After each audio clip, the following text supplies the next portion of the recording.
Idam khopana bhikkhave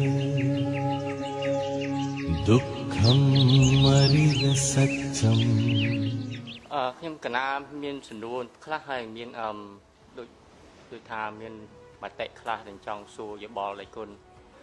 ខ្ញុំកណាធ្លាប់ស្ដាប់ដៃគុណមកយូរហើយ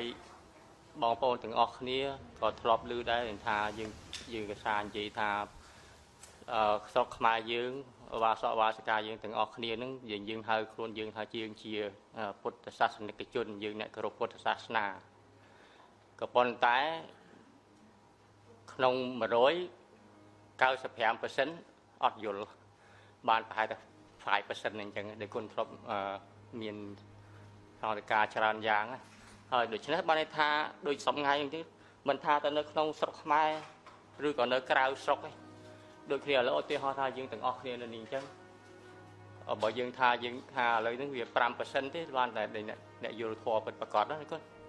ដូច្នេះយើងទាំងអស់គ្នានេះឥឡូវយើងនិយាយកន្លែងនេះចុះ 95% អត់យល់ធម៌អញ្ចឹងណាគុណដូច្នេះអាធម៌នេះខ្ញុំកណាថាឥឡូវធ្វើម៉េច 95% នេះយើងនឹងមានការវែងដូចគុណមានពុទ្ធកម្មអញ្ចឹងមានសង្ឃកម្មអញ្ចឹងថាយើងជានាំគ្នាដើរវែងរកធម៌មិនឃើញក៏ប៉ុន្តែដូចអ្នកទាំងអស់គ្នានេះមកនេះសិតតែអ្នកមានសទ្ធាសិតតែអ្នកមាននិស្ស័យជាមួយនឹងពុទ្ធសាសនាបានមកនេះគឺជាមួយ step